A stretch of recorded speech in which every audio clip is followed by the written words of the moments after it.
Hey, thanks for stopping by the channel. In today's video, we're going to be doing a deep dive on a semi-portable high-capacity power station slash home backup power solution from a company called Mango Power. And this is their Power E. And as you can see, it's a bit of a beast.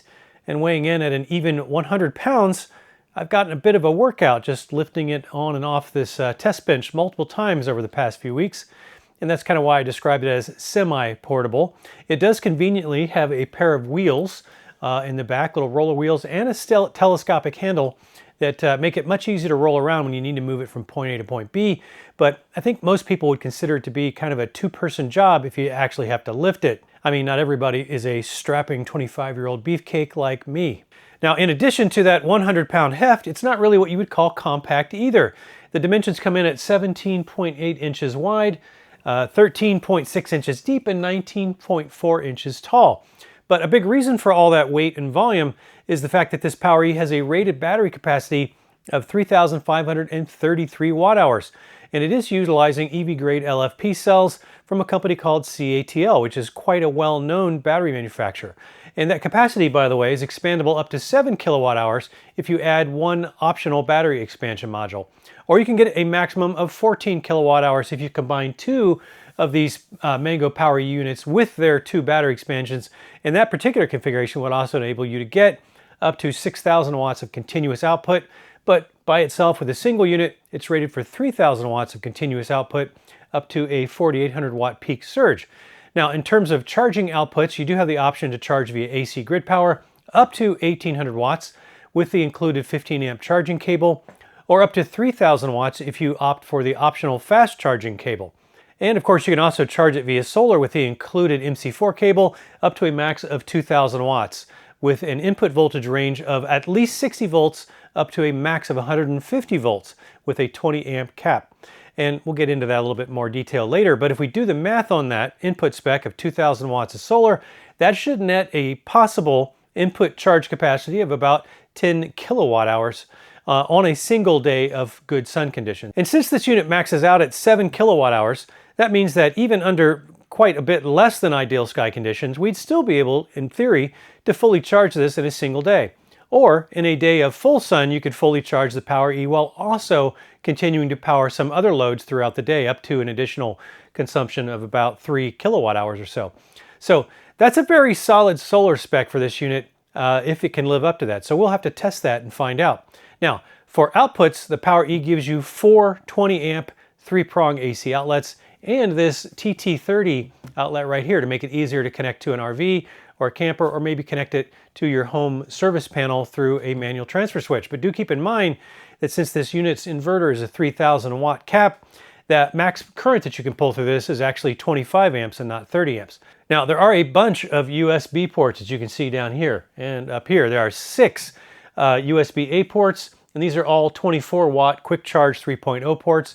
And there are only 2 actual USB-C ports, one of which is a 65 watt and the other is a 100 watt. Now there's a standard 12 volt 10 amp auxiliary car socket right here, and then actually also a couple of DC 5521s. And these are 12 volt 5 amp accessory connectors. Now it does have a UPS mode and what Mango Power actually calls backup mode, and we're going to talk about that a lot later.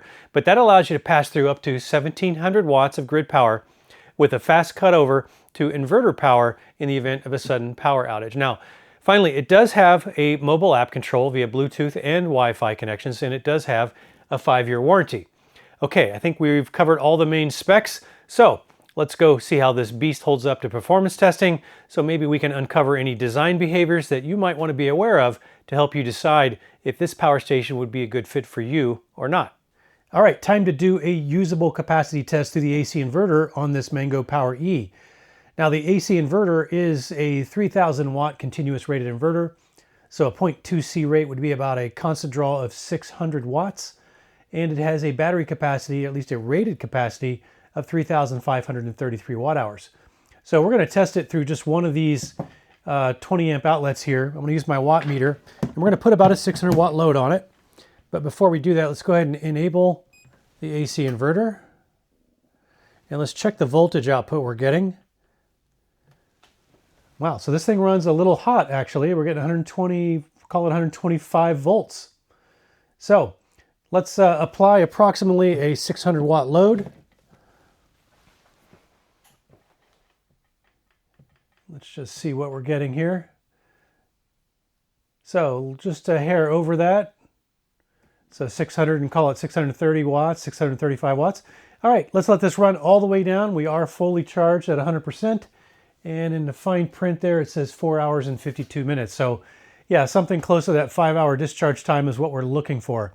So we'll check back when this thing is fully depleted and find out how many watt hours we actually got. All right, looks like our AC capacity test is done. Let's just make sure we are fully discharged here. Yeah, the unit won't even power up. All right, so let's just find out where we landed.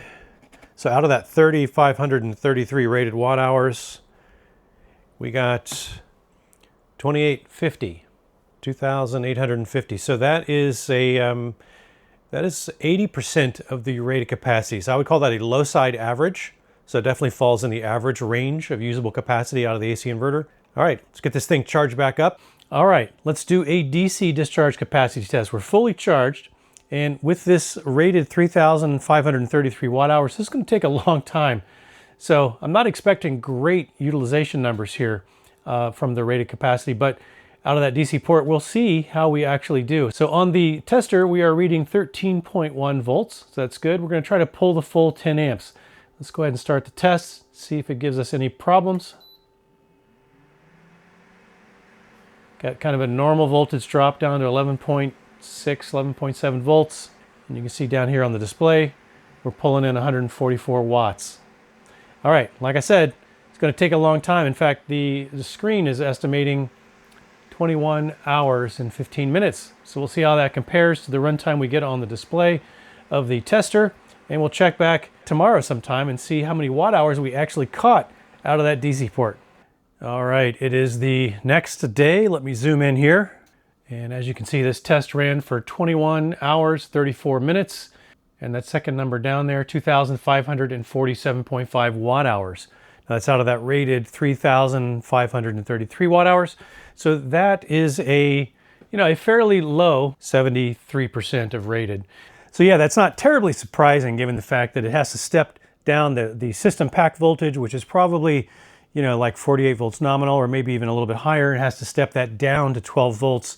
And when you're doing a very low power draw, 115, 120 watts for 21 hours and 34 minutes, it's going to take a toll on the usable capacity. So that's really not really the use case that this product is really targeted towards. This is really targeted towards things like critical circuit home backup power, powering a shop or shed or garage, that sort of thing, kind of the space I'm in right now. This is really kind of good for that because you're using the TT30 output to a manual transfer switch, or you're connecting it to an RV, that kind of thing. But for DC specific, yeah, not really the use case that this thing is designed for. All right, we're going to do a load test on this PowerE and see how well it stacks up to that 3,000 continuous rated watts of output. You can see we're currently charged at 99%, and I do not have the AC outputs enabled just yet. That's enabled through the little menu system here. We're going to use the TT30 connector here, and what I guess the one complaint I have about how these ports are laid out is that when you use the TT30, it does make at least this port and maybe this port a little harder to access. So for example, when I plug that in, you can see I could probably get a plug down here. That would be no problem, but I lose one of my 20 amp outlets there. But I'm going to use this plug to patch into my manual transfer switch so I can start applying loads from the barn. And we're going to see if we can max this thing out at that full 3,000 watts. And when we do that, we're going to put a timer on it and see if it'll hold that for 10 full minutes without a problem. And then I've got a decibel meter up here as well. See if it gets loud at all, see if the fans are loud. And then we're also going to monitor the voltage to make sure there is no voltage drop. So let's go ahead and turn the AC outputs on. Just take a second for the relay to click. There we go. Checking voltage. We're at 122.4 volts. All right, let's keep an eye on that and see if we have any voltage drop. And I will have to probably try and zoom in here for you so that you can see the display clearly. All right, I think that lets us see everything. So let's go ahead and start adding some load and see where we end up. All right, this should get us well over 1,000 watts. Let's go ahead and add this room. We'll see the lights flicker for just a second. Now this room is running on power, and I've got several lights and a power station plugged in that should be starting to charge here momentarily. All right, so that gets us to a little over 1900 watts. So now let me go ahead and dial up the charging on a power station that I have connected to one of those circuits. All right, we are at 3010 watts. So let's go ahead and start the timer.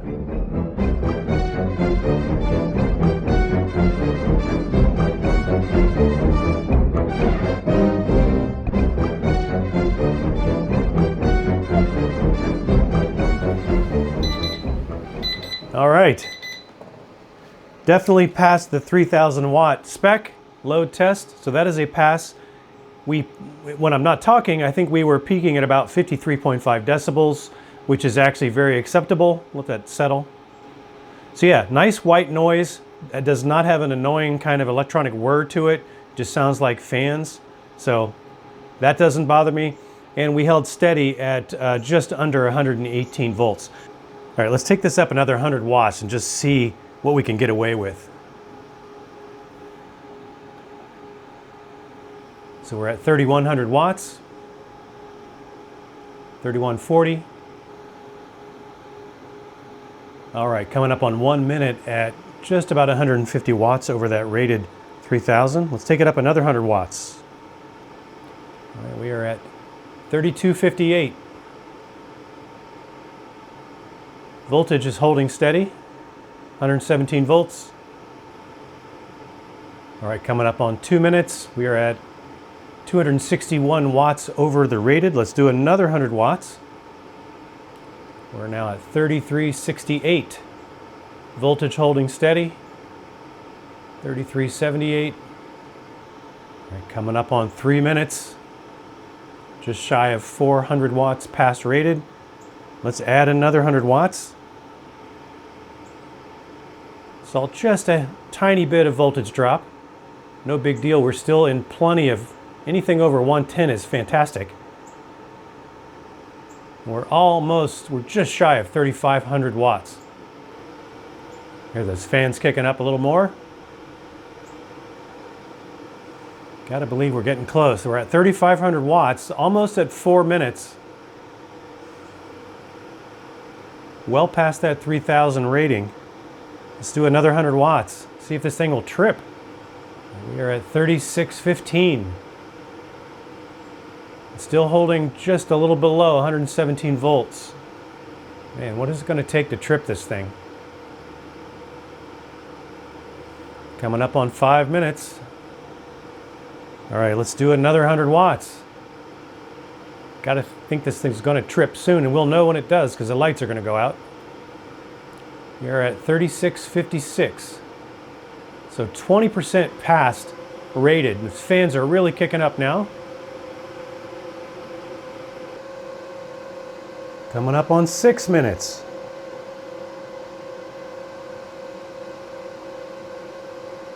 All right, let's do another 100 watts. Gotta believe this is gonna trip any second now. There we go, and we just tripped. The lights went out, and we got power output false. So that's what you want to see, but we got 6 minutes out of that thing. That was very impressive. Let me remove some of that load. All right, give this thing a breather. Now let's see how easily this thing recovers. So if I remove the load and do a power down,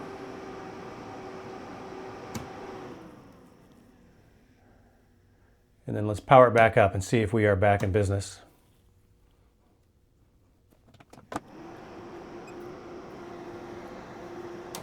Heard the relay, and we are back in business. All right. I feel like this AC inverter is actually underrated to some degree, but because we were getting what, 3,600 watts, a little over 3,600 watts. So I think if we had started at 3,600 watts, I don't think it would have run for 6 minutes, but still very impressive. So AC inverter load test on this Power E is a definite pass. All right, so for the inputs, those are all on the left side of this Power E unit. And up here we've got a solar connector. So this is our solar input up to a max of 2000 watts as indicated. And then here we've got the grid AC input, and it'll charge at a cap of 3000 watts. Now with the standard cable it comes with, it charges at a max of 1800 watts. So in order to charge at 3000, you need to buy their optional high capacity cable. On the right side here, there's their E-Link port, and this allows you to connect two of these PowerEs together to get 240 volt split phase if you want to. And then the E port down here, this allows you to connect expansion batteries. And we'll take a look at that in a little bit. So these are the input ports on the left-hand side of the unit. All right, let's do the solar wake and charge on this Mango PowerE. I've got the solar connection currently connected, but the sun is well down below the horizon, not totally dark outside. So we're getting a residual amount of solar here, about 30 watts.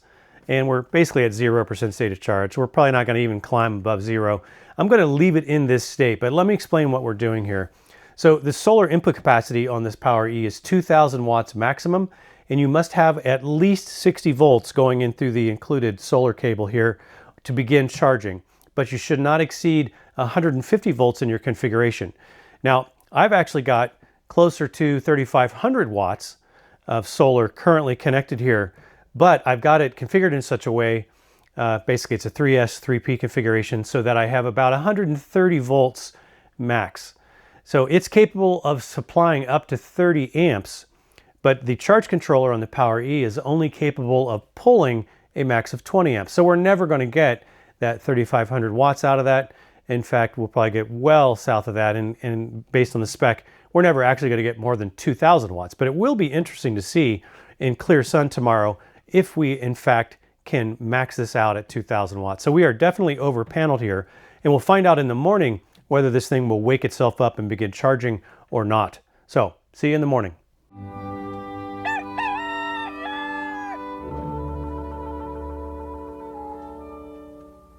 All right, it is the next morning and I don't see any activity here. So it's pretty overcast, but I think we should have gotten something if it were going to do anything. So let's try powering the unit on.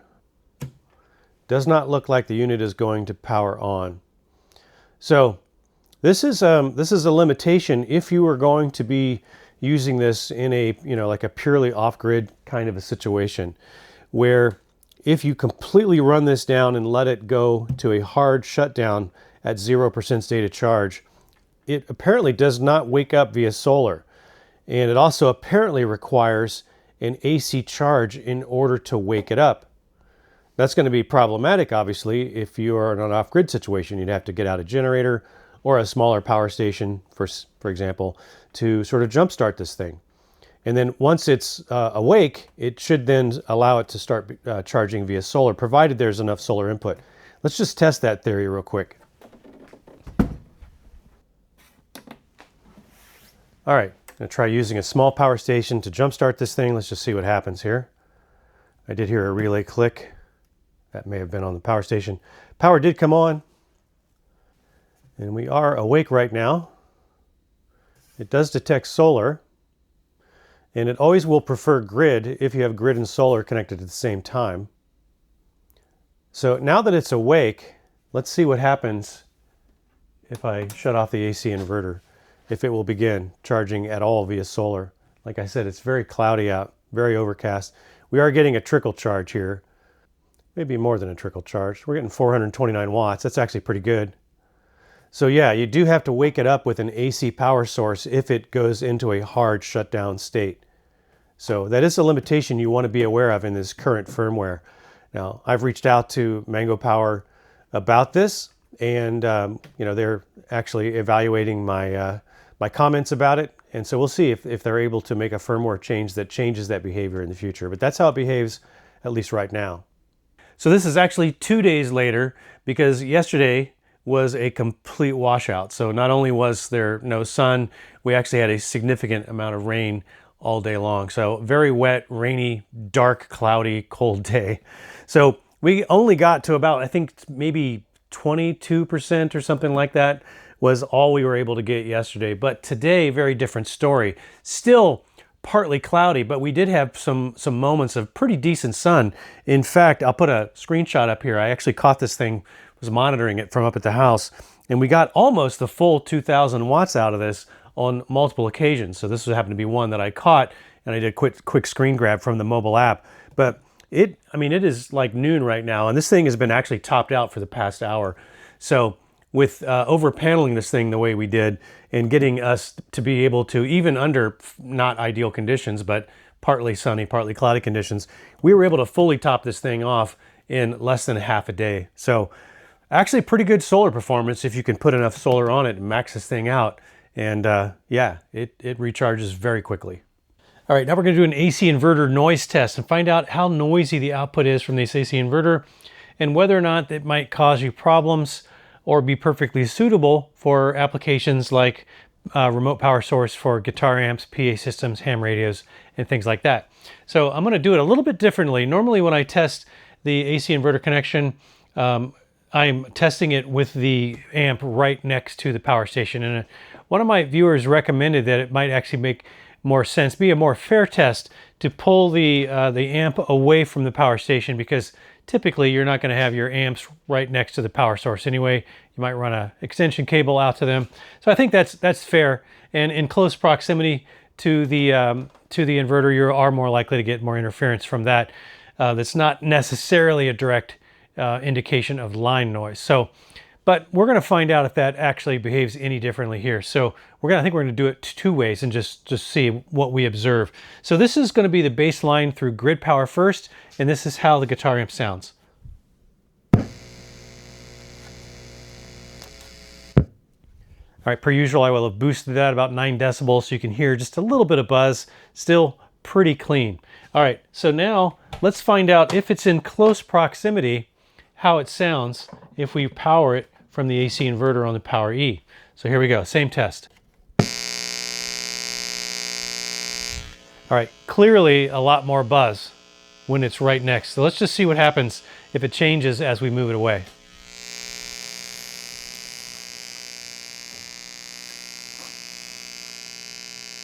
And it definitely gets quieter, but I still hear an audible buzz. And honestly, this is borderline. I still think... So while the buzz definitely reduces in volume as you get further away from it, when you are, something like 3-4 feet away from it, there's still an audible buzz. And I think that that would tell me that you'd probably want a line conditioner with something like this if you were going to use it for something like voice PA amplification systems or guitar amps, ham radios, and things like that. So just something to be aware of.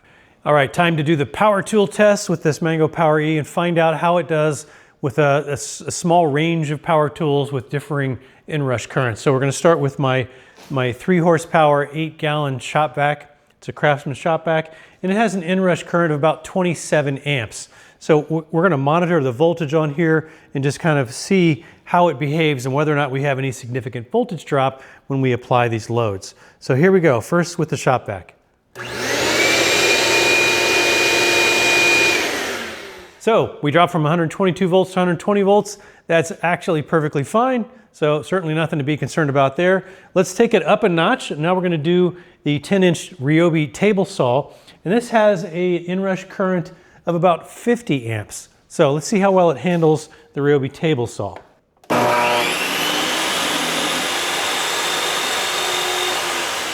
All right, hopefully I will have zoomed in to see if we could catch that. And we did drop to 112 volts. That's, again, momentary and perfectly fine. So far, so good. We're actually doing pretty well. Now let's try the big guy. This is the 12-inch miter saw, and it is from Hercules, kind of a Harbor Freight brand. But we'll see how this one does. This is the one that usually, if it's going to trip something, this is the one that usually will do it. So 122 volts. Let's see what happens when we start this guy.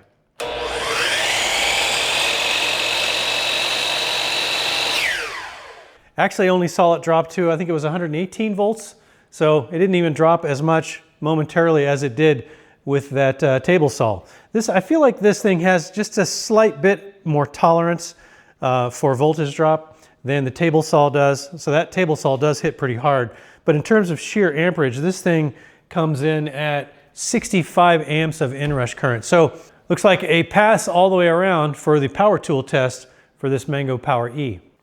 Okay, so as I was compiling my wrap-up notes from testing, I went and looked to see how this Mango Power E is currently being priced. And I have to tell you, I'm more than a little stunned at the current price on this unit. So at least for now, through December 4th, during their special Black Friday sales event, Mango Power is actually pricing this Power E at just $10.99, which when you factor in that this thing does have a battery capacity of 3,533 watt hours, that comes out to just 31 cents per watt hour, making this one of the best bang for the buck deals I think going on right now for a power station in this particular kind of home backup power class. And that's a good thing, because I think there are some quirky behaviors programmed into this unit, as we saw, where, for example, if you run the unit down to where it has to be fully powered down, or it has to fully power itself down, it really can't be reawakened on solar power alone. So you do have to connect some AC power source to it, even if just for maybe a minute or two, to wake the unit up. And then after it's awake, then only then you can begin charging with solar normally. And then there's also another interesting fact that even though this inverter can output 3,000 watts, when it's running off its own battery power, or maybe battery and solar at the same time, in order to power loads when the AC is connected, you actually have to enable backup mode to do that. And when you're in backup mode, it can only power up to a max of 1,700 watt loads due to the 1,700 watt limitation on the AC bypass circuit. And then another interesting thing about their implementation of their backup mode is that they give you an option to set up a backup reserve power, anywhere from 85, 90, or 95%. And what's interesting about that is that this backup reserve power setting is probably not behaving the way that you might expect. So basically what it does is, regardless of what your reserve setting is, it will charge the battery up to 100% while passing through grid power to any connected loads up to 1,700 watts.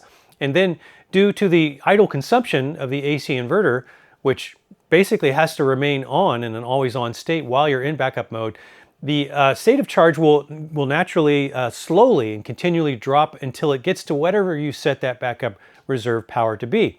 And then once it gets to the reserve that you set, it will auto charge from grid back up to 100% again.